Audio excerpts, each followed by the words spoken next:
Recording in progress. Bom,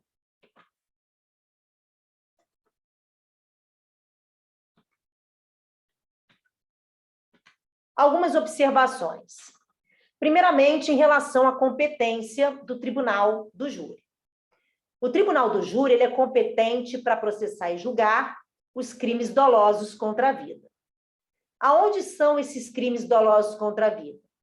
No capítulo 1, do título 1, da parte especial do Código Penal, que vai do artigo 121 até o artigo 128. Temos ali o homicídio doloso, temos ali o homicídio culposo, mas o homicídio culposo não é da competência do júri, porque não é crime doloso contra a vida. É contra a vida, mas não é doloso. Então, temos o homicídio doloso, temos ali o induzimento, instigação e auxílio ao suicídio, temos o infanticídio e o aborto. Temos ali também, no artigo 122, o induzimento, a instigação e o auxílio à automutilação. Entretanto, existe controvérsia se este crime vai a júri popular, se este crime seria realmente da competência do tribunal do júri. Por quê? Porque parte entende que o dolo no induzimento, na instigação e no auxílio à automutilação não é um dolo de matar, é um dolo de lesionar. Tanto é que essa doutrina defende que este crime não deveria estar dentro do capítulo dos crimes contra a vida. Deveria estar dentro do capítulo que trata da lesão corporal. Uma outra vertente vai dizer, mas ele está dentro do capítulo dos crimes contra a vida, e ele é doloso. Se ele está dentro do capítulo que tipifica os crimes contra a vida e é doloso, ele vai a júri popular, ele é da competência do tribunal do júri. Como é relativamente recente a introdução deste crime no artigo 122 do Código Penal, ainda não temos jurisprudência, o que temos é a doutrina que se divide em admitir que ele vá a júri popular ou não. Outra observação diz respeito ao latrocínio e à extorsão qualificada pela morte. Mesmo havendo dolo na morte, o latrocínio, que é o roubo com resultado morte, e a extorsão qualificada pela morte, não são da competência do tribunal do júri. Isto porque eles não são crimes contra a vida. Eles são crimes contra o patrimônio. Então, lá no título 2 da parte especial do Código Penal. Outra observação diz respeito a crimes dolosos contra a vida praticados por militares contra civis.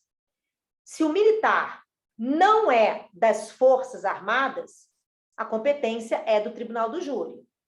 Agora, se for das Forças Armadas, não será por força da Lei 13.491 de 2017.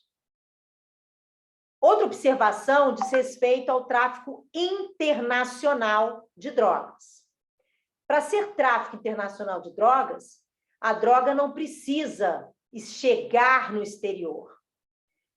Basta que se constate que aquela droga apreendida tinha a finalidade de ir para outro país.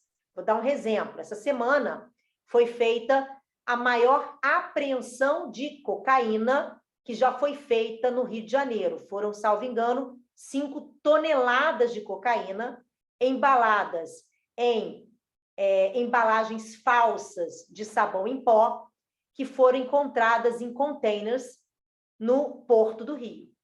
Essas drogas iriam para Moçambique. Portanto, elas foram apreendidas no Brasil, mas já está provado que elas seriam enviadas para outro país. Então, nós temos ali um tráfico internacional de drogas, que foi praticado no Rio de Janeiro, que tem vara federal. Mas se essa droga tivesse sido encontrada num município, numa comarca, que não tivesse vara federal, a gente teria ali a vara estadual, que iria exercer jurisdição federal, excepcionalmente, por delegação. Outra observação diz respeito a crimes de abuso de autoridade praticados, por exemplo, por policiais militares. Mesmo sendo PM, mesmo estando em serviço, a competência não é da justiça militar, a competência da justiça comum. Abuso de autoridade não é um crime militar, muito menos um crime militar próprio. Ele sequer está previsto no CPM, no Código Penal Militar. Outra observação diz respeito a crimes de civil contra as instituições militares estaduais. De acordo com a súmula 53 do STJ, a competência não é da Justiça Militar, e sim da Justiça Comum. Crime praticado por guarda civil metropolitano. Também, de acordo com o STJ, a competência é da Justiça Comum. Lesões corporais praticadas por PM contra civil. Justiça Comum. Delito decorrente de acidente de trânsito envolvendo viatura de polícia militar. A priori, a competência, nesse caso, vai ser da Justiça Comum, salvo se todos os veículos envolvidos forem viaturas da Polícia Militar. Aí a competência é da Justiça Militar. Bom, o segundo passo para se delimitar a competência é analisar quem é o sujeito ativo do crime. Se o sujeito ativo do crime exercer alguma função que lhe conceda um foro privilegiado, a gente vai verificar qual é a competência originária para processar e julgar esse indivíduo. Então, existem pessoas que, em razão das suas funções, têm o que a gente chama de foro por prerrogativa de função. Esta competência ratione persona está delimitada na Constituição de 88. E aí eu coloquei para vocês 3 exemplos. A competência penal originária do STF, a competência penal originária do STJ e a competência penal originária dos tribunais regionais federais. Mas toda a competência ratione persona vai estar na Constituição Federal ou na Constituição Estadual. E aí, nós temos a possibilidade de um conflito entre a competência em razão da natureza da infração, ratione matéria, e a competência em razão da pessoa, ratione persona. Havendo conflito entre essas duas competências, se a prerrogativa de função estiver definida na Constituição Federal, ela prevalece em relação à competência ratione matéria. Mas se o foro privilegiado for concedido por Constituição Estadual, aí a competência ratione matéria vai prevalecer. Então, por exemplo, se um promotor de justiça mata alguém dolosamente, em relação à competência ratione matéria, seria tribunal do júri, mas ele tem foro privilegiado. Então, a Constituição Federal diz que a competência seria do Tribunal de Justiça do Estado daquele promotor. Então, nós temos aí um conflito entre a competência ratione matéria, que diz que seria o tribunal do júri, e a ratione persona, que diz que seria o TJ, o Tribunal de Justiça do Estado. Como a competência, como a prerrogativa de função concedida aos promotores de justiça está na Constituição Federal, ela vai prevalecer, esse promotor não vai a júri popular. Ele vai ser processado e julgado pelo TJ. Agora, vamos imaginar que fosse um defensor público do Estado do Rio de Janeiro. Os defensores públicos, eles têm prerrogativa de foro concedida pela Constituição Estadual do Rio. A prerrogativa dos defensores públicos do Rio de Janeiro não estão na Constituição Federal, e sim na estadual. Então, se em vez de um promotor fosse um defensor público do Rio, aí iria júri popular, porque a competência ratione matéria iria prevalecer, já que a ratione persona está sendo concedida, nesse caso, por Constituição estadual e não federal. Bom, promotores de justiça e juízes, não importa a natureza da infração, devem ser processados e julgados pelo Tribunal de Justiça do Estado onde exerce a sua função. Recentemente, o STF decidiu que o foro privilegiado em razão de mandato eletivo, deputados, senadores, etc., só seria observado se o crime tivesse relação com a função. Então, hoje, um deputado federal, um deputado estadual, presidente da República, só teria um foro privilegiado se o crime tivesse relação com a função. Essa foi a decisão recente do STF. Mas isso não se estende a promotores e juízes, por exemplo. Pelo menos não por enquanto. Eu até acredito que o STF tendencie a estender esta decisão para todos que têm foro privilegiado em razão da função, mas, por enquanto, só aqueles que têm em razão de mandato eletivo. Bom, em relação a delegado de polícia, no caso do Rio de Janeiro, há previsão para foro privilegiado na Constituição Estadual do Rio. Mas o STJ considerou esse dispositivo da Constituição Estadual do Rio inconstitucional. Então, delegado de polícia do Rio não tem foro privilegiado, ainda que se esteja previsto na Constituição Estadual do Rio, porque foi declarado inconstitucional pelo STJ. Já os defensores públicos, o STJ disse que, em razão da guarda simetria, do princípio da simetria, os defensores públicos do Rio de Janeiro teriam foro privilegiado, mesmo a previsão estando na Constituição Estadual.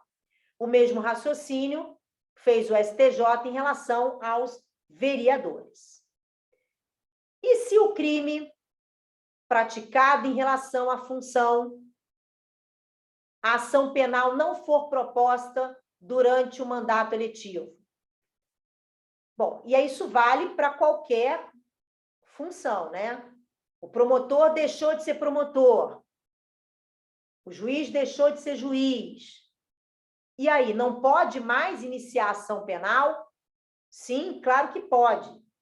A ação penal não tem só o propósito de caçar a função. Não, também impor uma pena, efetivamente. O terceiro passo para se delimitar a competência, ratione, a competência é verificar o lugar da infração, o território, a competência territorial. Então, eu já sei que crime doloso contra a vida é da competência tribunal do júri, salvo algumas situações que podem nos levar à justiça militar. Então, já vimos que aquele crime doloso contra a vida tem que ser processado e julgado numa vara criminal do tribunal do júri, e aí estadual ou federal. Vai depender se tem competência estadual ou federal. Mas agora eu preciso saber se o sujeito ativo tem foro privilegiado. Não, ele não tem foro privilegiado. Beleza, então, tribunal do júri. Ponto. Qual tribunal do júri? De qual comarca? É isso que o terceiro passo vai trazer para a gente. Delimitar a competência, ratione loci. Regra geral. A regra geral é do locus comissi delicti, ou seja, o lugar em que o crime se consumou, no caso de crime tentado, o lugar onde foi praticado onde foram praticados os últimos atos executórios. Esta é a regra, locus comissi delicti.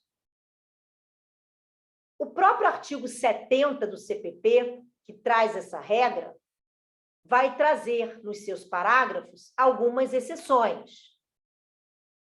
Recentemente, nós tivemos a inclusão do parágrafo 4º. O parágrafo 4º do artigo 70 vai determinar que a competência para processo e julgamento do estelionato pela emissão de cheque sem provisão de fundos será o do domicílio da vítima. E se houver mais de uma vítima, será delimitada pela prevenção. O que é prevenção? Artigo 83 do CPP. Quando 2 ou mais juízes forem igualmente competentes, aquele que praticar o primeiro ato correlacionado ao crime, mesmo antes do início da ação penal, por exemplo, decretar prisão preventiva, sequestro de bens, busca e apreensão, ele fica prevento para ação penal.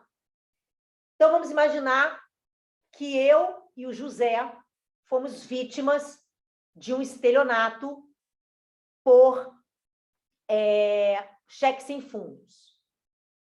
Eu moro no Rio de Janeiro e o José mora em Nova Iguaçu.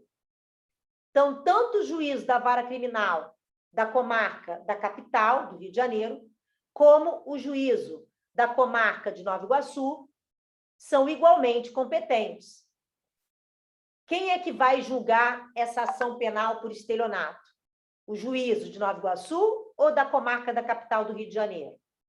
O primeiro que praticar algum ato relacionado fica prevento. Então, se, por exemplo, a denúncia foi oferecida primeiro no Rio de Janeiro e o juiz recebeu a denúncia, ficou prevento. Mas se antes do oferecimento da denúncia, o de Nova Iguaçu decretou a preventiva do estelionatário, ele vai ficar prevento, então a denúncia tem que ser oferecida lá em Nova Iguaçu. A prevenção, repetindo, está no artigo 83 do Código de Processo Penal. Então, os parágrafos do artigo 70 vão trazer algumas peculiaridades. E os artigos subsequentes, 71, 72, 73, eles vão trazer algumas regras subsidiárias que eu coloquei no slide para vocês.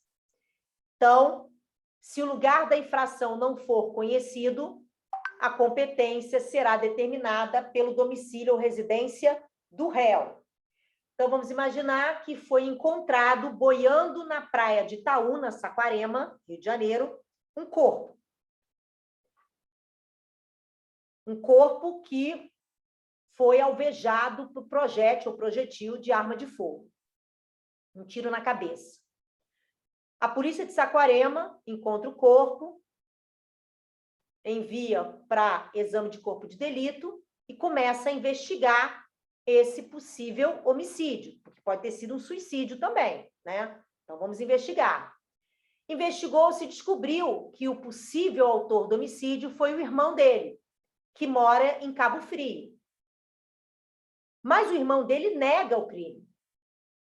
Então, a polícia não sabe se esse crime foi praticado em Cabo Frio, e aí o irmão jogou o corpo no mar, e aí foi boiando até Saquarema, Se o crime foi praticado em Niterói, né, também seria uma opção, jogou ali na Baía de Guanabara, foi boiando e foi parar em Saquarema. Se o crime foi praticado em Saquarema mesmo, não sabe. Então, nesse caso, o lugar da infração é desconhecida, e aí vai ser competente Cabo Frio, que é onde o réu reside. No caso de exclusiva ação penal privada, na ação penal privada exclusiva e na personalíssima, o querelante, que é o autor da ação, o ofendido, pode escolher entre o lugar da consumação e o domicílio ou residência do réu. Então, eu fui vítima de uma calúnia em Minas Gerais, em Belo Horizonte. Fui para Belo Horizonte, fui dar uma aula lá, e um aluno do Rio, aqui do Rio, que estava lá, me caluniou. Juizado especial criminal, porque a calúnia, nesse caso, é de menor ou pequeno potencial ofensivo. Mas qual G-crime? A princípio de BH, porque foi lá que o crime se consumou. Mas eu posso escolher o Rio de Janeiro, porque o réu mora no Rio de Janeiro. Eu tenho essa opção, já que se trata de crime de ação penal exclusivamente privada. Isso não vale para ação penal privada subsidiária, nem para ação penal privada concorrente. O artigo 73 é só para ação penal privada exclusiva e personalíssima. Agora, quando o homicídio, e aí isso pode valer até para vários tipos penais, quando o homicídio é plurilocal, a conduta é praticada num lugar e o resultado acontece em outro. Por exemplo, eu dou um tiro querendo matar fulano em, sei lá, em Petrópolis. A família leva a vítima para um hospital em Duque de Caxias. Lá ela morre, em razão do tiro que eu dei. A conduta foi em Petrópolis, mas o crime se consumou em Duque de Caxias. Pela regra do artigo 70 do locus comissi delicti, a competência seria de Caxias. Entretanto, o STJ já decidiu que, nesses casos de crimes plurilocais, seria mais interessante, processualmente falando, aplicarmos a teoria da atividade, em vez da teoria do resultado.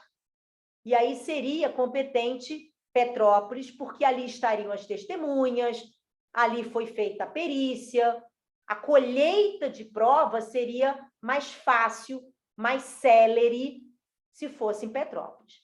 Entretanto, esse é um entendimento do STJ, isso não quer dizer que a gente vá vislumbrá-lo na prática ou que ele seja adotado por todos os juízos. Outra observação diz respeito a crimes à distância. Primeiro, vamos diferenciar. Crime plurilocal é dentro do território nacional, quando envolve mais de uma comarca, como no exemplo, Petrópolis e Duque de Caxias. Crime à distância é quando envolve outro país. A conduta foi praticada no Brasil e o resultado aconteceu em outro país. Por exemplo, eu estou na fronteira Brasil-Bolívia. Eu dou um tiro numa pessoa que está na Bolívia. Eu estou no Brasil. Eu dou tiro do Brasil para a Bolívia. Esse crime é um crime à distância. A conduta aconteceu no Brasil e o resultado aconteceu na Bolívia. No Brasil, quem é que vai julgar a Ana Paula? Bom, nesse caso, vai ser o do local onde foi produzida a conduta. Tudo bem? Então, a gente não tem como adotar a teoria do resultado, porque o resultado não foi dentro do Brasil. Agora, quando a conduta e o resultado forem operados dentro do Brasil, mas em locais diferentes, que é o chamado crime plurilocal, aí tem essa discussão aí, se seria aplicada a teoria da atividade ou a teoria do resultado. Uma outra observação diz respeito à competência do GCRIM, a competência territorial do GCRIM.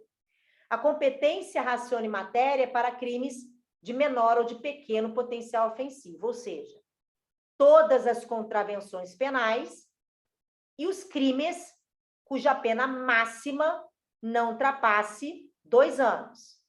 Está lá no artigo 61 da Lei 9.099, de 95. Agora, qual GCRIM?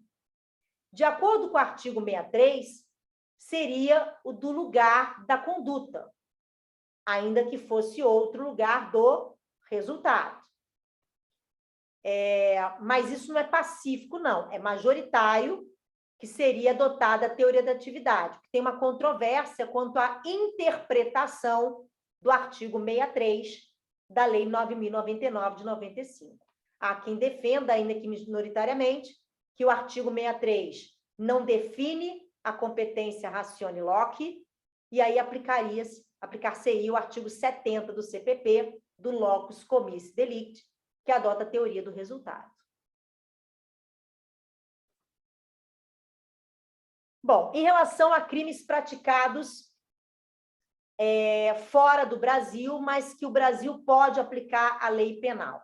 É o caso da extraterritorialidade da lei penal brasileira, lá do artigo 7º do Código Penal. Em Penal 1, a gente aprende, quando estuda a lei penal no espaço, que, excepcionalmente, a gente vai poder aplicar a lei penal brasileira para um crime cometido em outro país. Por exemplo, um alemão tenta matar o Bolsonaro na Itália. É um alemão tentando matar o nosso presidente da República. De acordo com o artigo 7º, inciso 1, a linha A do Código Penal, a gente vai poder aplicar a lei penal brasileira para esse alemão. E aí, qual seria o juízo competente para processar e julgar este alemão?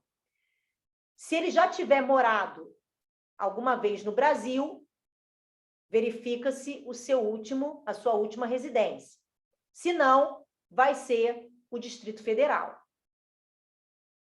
E os crimes praticados em embarcações e aeronaves? Nós temos aí os artigos 89 e 90 do CPP, tratando da competência territorial para crimes cometidos em embarcações e aeronaves.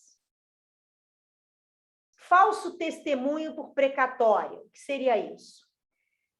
Quando uma testemunha mora fora da comarca da ação penal, então vamos imaginar que tem um processo na comarca da capital do Rio, sendo que uma testemunha mora em outro município, mora, por exemplo, em Nova Iguaçu.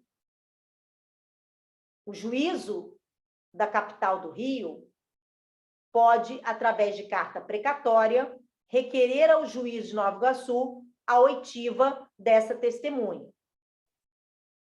Se ela mente, a competência para processar e julgá-la vai ser de Nova Iguaçu e não da comarca da capital do Rio, porque foi lá que ela praticou o falso. Em relação ao uso de documento falso, majoritário que a competência é do local onde se deu a falsificação, mas isso não é pacífico, não, mas é o entendimento que prevalece, que seria o do local onde se deu a falsificação e não necessariamente onde o documento foi usado. Bom, uma vez definida a competência ratione matéria, ratione persona, ratione loci, a gente pode ali acabar verificando que naquela comarca competente existe mais de uma vara. Então, por exemplo, na comarca da capital do Rio de Janeiro, tem mais de 60 varas criminais. Do júri tem 3, mas sem ser do júri tem mais 60. E aí, qual delas?